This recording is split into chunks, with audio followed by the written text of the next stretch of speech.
ప్రతి విజయం వెనుక ఉంటుందో మహిళ వెలుగుల్ని పంచి కరిగే కొవ్వొత్తిలా ఆ వెలుగే సత్యం శివం గుర్తిస్తే నీదే జయం ఒక మగువ శాపంతో పసివాడే గగనం ఒక మహిళా శపథంతో కొణికిల్ది భువనం మధురం నీ చరితం ఓ మగువా జయీ భవ ఓ మహిళా విజయీ భవ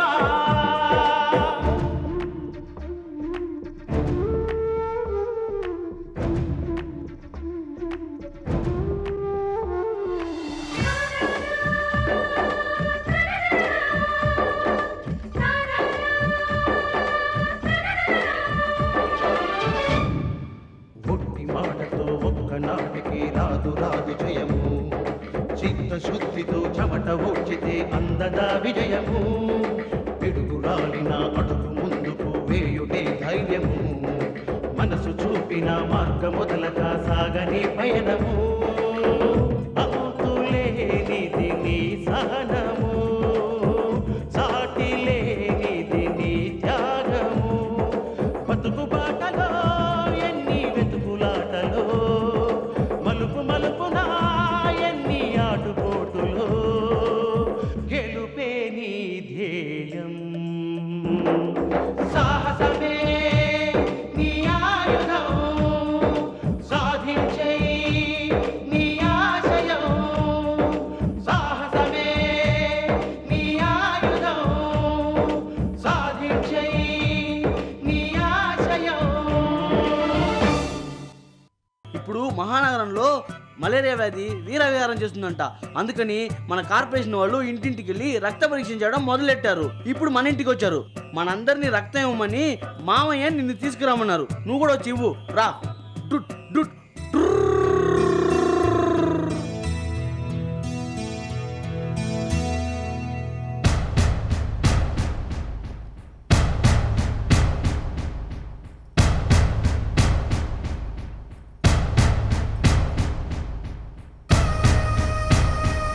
పోలీస్ జీపు జీపు ముందు ఎస్ఐ పచార్లు దేనికై ఉంటుంది?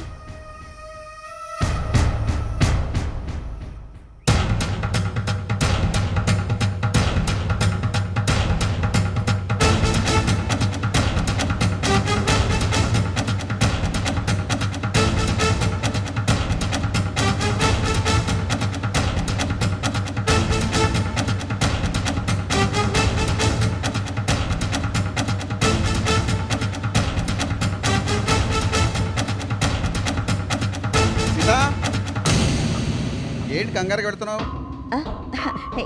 ఏం లేదు మావయ్య, పరీక్ష కోసం రక్తం తీసుకోవడానికి వచ్చిన వాళ్ళు వెళ్ళిపోతారేమోనని. దానికంత కంగారుగా వెళ్ళాలా? జారి పడితే ఏమనుందా? కాస్త నెమ్మదిగా వెళ్ళమ్మా. మీ పేరేంటి? మండపాక బలరాం. తీసుకోండి. నాన్న నువ్వు తప్పుకో. సిస్టర్ ముందు నా రక్తం తీసుకోండి. నీకేంట్రా అంత అర్జెంట్? ఉండేలాగా నా రక్తం తీసుకో. నీకు మాత్రం ఏదో అంతర్జెంట్ పని ఉన్నట్టు. సిస్టర్ ముందు నా రక్తం తీసుకోండి. నేల తక్కువ వెధవా నరుసుగా తీసుకోండి. నాన్న ఏంటమ్మా? ఒకసారి లోపలికి రా. ఉండమ్మా, బ్లడ్ ఇచ్చొస్తాను. పావుగాటి కన్నా కూడా దోమగాటు చాలా ప్రమాదమైంది అన్నారు. మీరు తీసుకోండి సిస్టర్. నాన్న మా ఆయన ఇచ్చిన ఫైల్ ఎక్కడ పెట్టావు? ఎంత వెతికినా కనిపించడం లేదు. నువ్వు వచ్చి. ఓహో ఆ ఫైలా? అక్కడే ఎక్కడో పరుపు కింద ఉంటుంది చూడవమ్మా.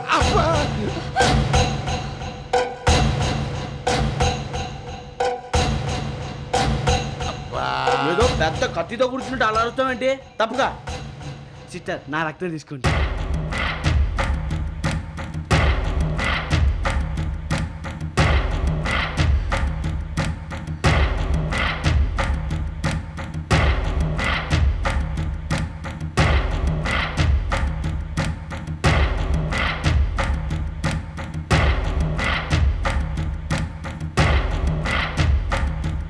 అక్క రక్తం తీసి భయపడుతున్నావా?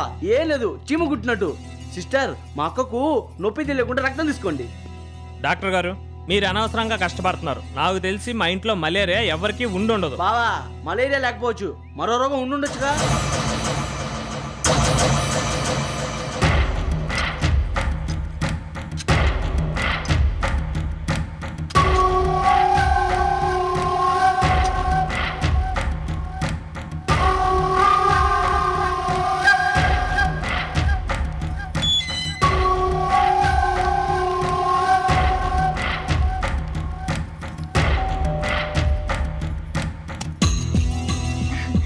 నమస్కారం ఆంటీ.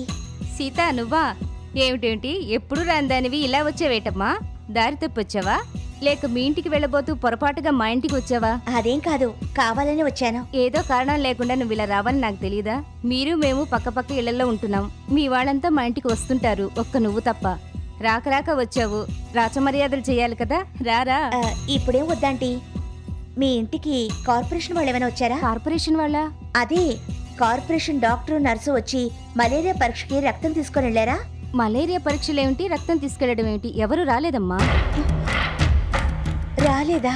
పేరుకు మలేరియా డిపార్ట్మెంట్ ఉంది, సిబ్బందిగా కరువు లేదు. వాళ్ళు ఎప్పుడొచ్చి వెళ్తారో తెలీదు, గోడ మీద మాత్రం వాళ్ళ సంతకం ఉంటుంది. మా ఇంటికి వచ్చిన వాళ్ళు పక్కింటికి రాలేదంటే ఏదో గూడు పుటాని ఉందన్నమాట. హలో హలో, నేను సీతను మాట్లాడుతున్నాను. నువ్వా సీత? ఏంటి సంగతి? మలేరియా జ్వరాల గురించి బ్లడ్ తీసుకోవడానికి మీ ఇంటికి ఎవరైనా వచ్చారా? వచ్చారమ్మా. ఊరంతా మలేరియా ఉందని చెప్పి మా వీధిలో ఎవరింటికి వెళ్లకుండా మా ఇంటికి మాత్రమే వచ్చి అందరు బ్లడ్ తీసుకెళ్లారమ్మా.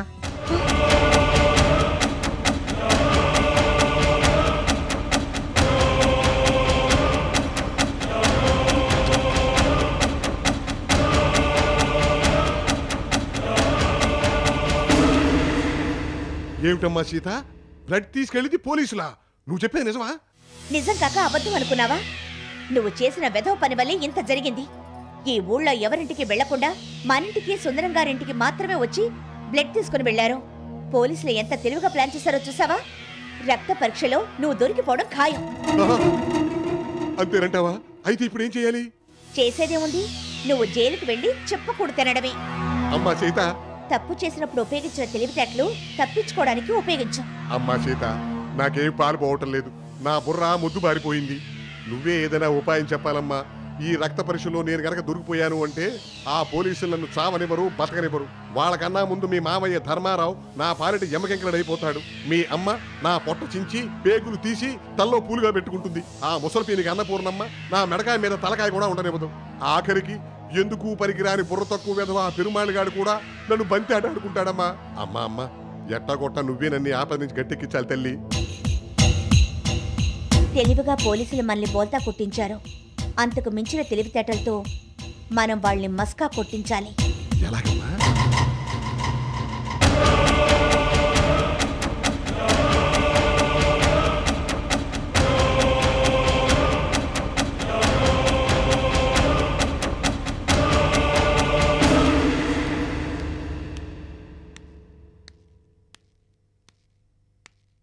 బాబు, పవిత్రకు ధర్మారావుకు అక్రమ సంబంధం లేనట్టుగా రిపోర్ట్ రాసిస్తే కావలసినంత డబ్బిస్తానని చెప్పి మీ బూత్ నుంచి ఎవరో గవర్నమెంట్ డాక్టర్తో మాట్లాడారు. మళ్ళీ అతను కానీ ఇక్కడికి వచ్చినా లేక ఎక్కడైనా కనిపించినా 2 టౌన్ పోలీస్ స్టేషన్ ఫోన్ చేయి. ఏంటయ్యా ఏదో దయ్యానో భూతానో చూసినట్టుగా అర్థం చూస్తున్నావు? మొన్న ఫోన్ చేయడానికి వచ్చి నా నామం గురించి అడిగింది మీరే కదూ? అవును రామానుజాచారి, అందుకే చూస్తున్నాను. ఫోన్ చేయడానికి వచ్చారా? అబ్బే లేదయ్యా, ఫోన్ చేయడానికి వచ్చాను. పిచ్చోడా, నీ ఎస్టీడీ బూత్కి ఫోన్ చేయడానికి కాకపోతే దేనికి వస్తారయ్యా? సరే లోపలికి వెళ్ళి ఫోన్ చేయండి సార్.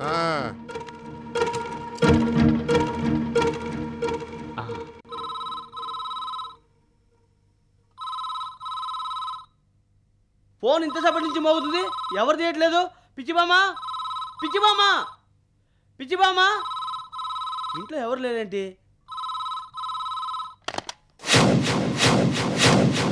హలో హలో,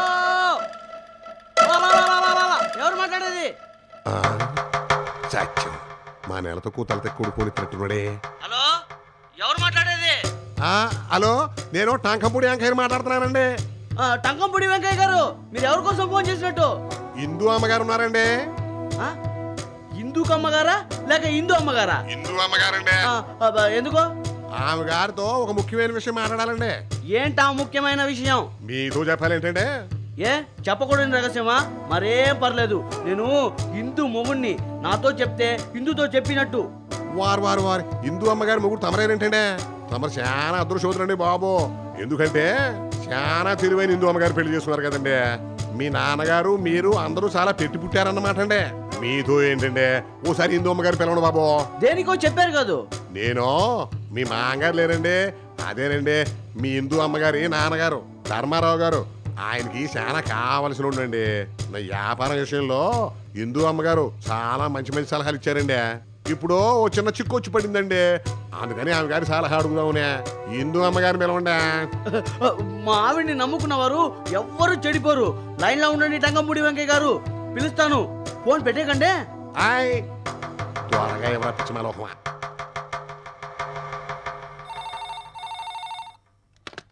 హలో, నేను పీసీఓ రామానుజాచారి మాట్లాడుతున్నాను సార్.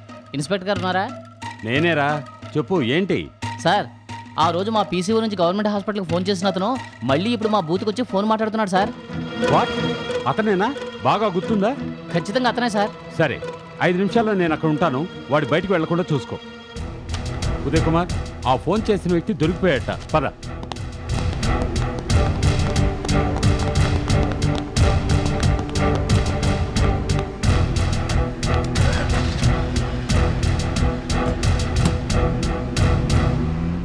టంకంపూడి వెంకయ్య గారు నీ సలహా వల్ల చాలా బాగుపడ్డాడంట. ఇప్పుడేమో అతనికి కొత్త చిక్కు వచ్చిందంట, నీ సలహా కావాలంట. పాపం చాలాసేపటి నుంచి లైన్ లో వెయిట్ చేస్తున్నాడు. టంకంపూడి వెంకయ్య? ఆ, అలాంటి పేరుగల వాళ్ళు నాకెవరూ తెలియదే. అదిగో లైన్ లోనే ఉన్నారు కదా, అడిగితే తెలుస్తుంది. హలో అండి, టంకంపూడి వెంకయ్య గారండి. హలో, టంకంపూడి వెంకయ్య గారండి. లైన్ లోనే ఉన్నారండి. మా ఆవిడ వచ్చేసింది, మాట్లాడండి. హలో, ఎవరండి మాట్లాడేదే? ఇందు అమ్మగారేనండి? మీరు టంకంపూడి వెంకయ్య? కాదండి, నక్కజిత్తులు నాగేనండి. అదేనండి, మరి ఎదురు ప్రశ్నలు యక్ష ప్రశ్నలు ఏంటి మానేసండి. నేను చెప్పేదేనండి, మరో 2 రోజుల్లో తమరేంటో ఇంకో మర్డర్ జరగబోతుందండి. అదేంటండి అట్ట షాక్ అయిపోయారో? ఇప్పుడు ఆ మర్డర్ జరగకుండా ఉండాలంటే తమరు నాకు 25 lakhs 25 లక్షలు ఫైన్ కట్టాలండి. అబ్బో, ఇంకో ప్రధానమైన విషయం అండి, మీ వాళ్ళకి కానీ పోలీసులకు కానీ ముఖ్యంగా మీ నెల తక్కువ మొగుడికి కానీ ఇప్పుడు మనం మాట్లాడుకున్న టాపిక్ తెలియడానికి వీల్లేదండి.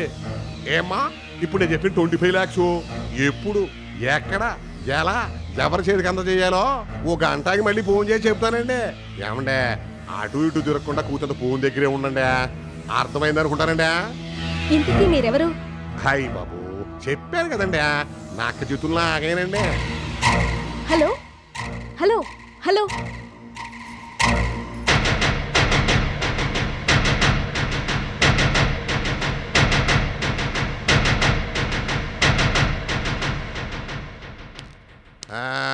ఏడీడు ఏమయ్యా రామానుజాచారి? ఎక్కడికి పోయి ఉంటాడబ్బా?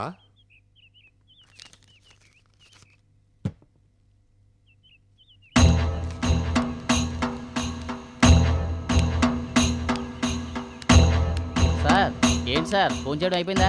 ఎక్కడికి వెళ్ళావయ్యా? ఎంతసేపు కూర్చో నీకోసం? లేదు సార్, చెరుకు రసం తాగుదామని వెళ్ళాను. 3 మంది ఉన్నారు సార్, అందుకే ఆర్డర్ ఇచ్చి వచ్చా.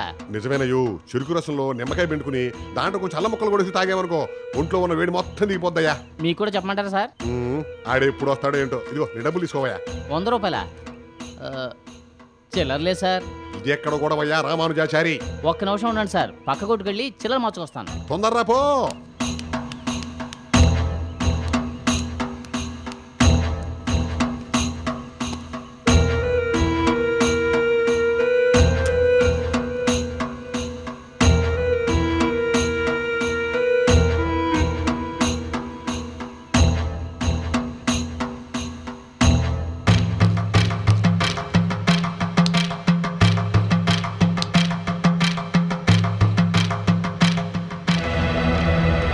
సార్, ఆపండి సార్, ఆపండి. ఎక్కడతను? షాప్లో ఉన్నాడు సార్. కమాన్ కమాన్.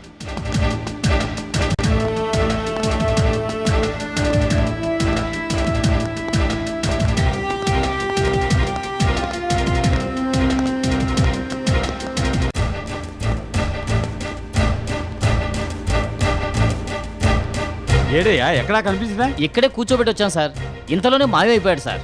వచ్చింది వాడేనా? అవును సార్, ఈ 100 రూపాయలు ఇచ్చింది అతనే సార్. చిల్లర మార్చుకొస్తానని కూర్చోబెట్టి వెళ్ళాను సార్, ఇంతలోనే మాయమైపోయాడు. అయితే ఇక్కడే ఎక్కడో పక్కనే ఉండాలి. కమా.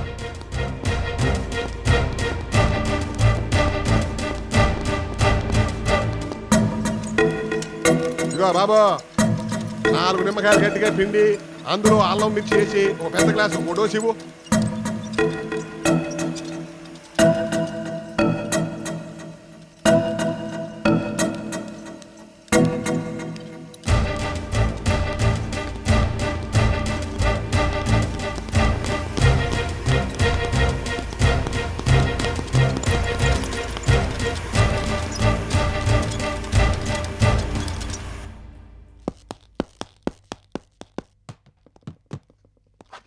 Constable sir. 2 టీ చెప్పు. అలాగే సార్.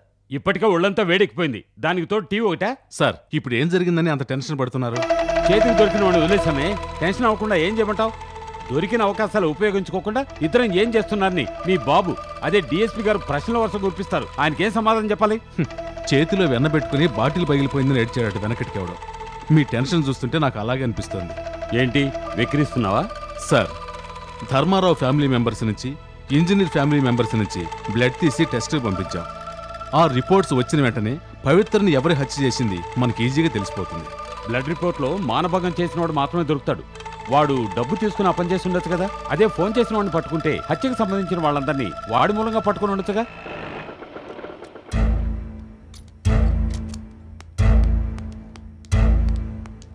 Good morning sir. రామ్మా, ఏమిటి ఏదో టెన్షన్లో వచ్చినట్టున్నావు? సార్ కొద్దిసేపటి క్రితం ఒకడు ఫోన్ చేసి మీ ఇంట్లో ఇంకో హత్య జరగబోతోంది, అది జరగకుండా ఉండాలంటే 25 లక్షలు రెడీ చేయమని చెప్పాడు సార్. సార్ ముందు నాతో తన పేరు టంకంపుడి వెంకయ్య అని చెప్పాడు సార్. ఆ తర్వాత ఇందుతో నక్కజిత్తుల నారాయణ అని చెప్పాడు సార్. పోలీసుల దగ్గరికి వెళ్లకు, డబ్బు ఎక్కడికి తీసుకొచ్చి ఇవ్వాలో ఇంకో గంటలో ఫోన్ చేసి చెప్తానని చెప్పాడు సార్. వాడు ఫోన్ చేసి ఎంతసేపు అయిందమ్మా? 10 నిమిషాలు కూడా కాలేదు సార్. ఉదయ్ కుమార్, రామాంజాచారి పీసీఓలో ఫోన్ చేసిన వాడు ఇందుతోనూ మాట్లాడుంటాడని నాకు అనిపిస్తోంది. నువ్వేమనుకుంటున్నావు? ఖచ్చితంగా వాడే ఉంటాడు.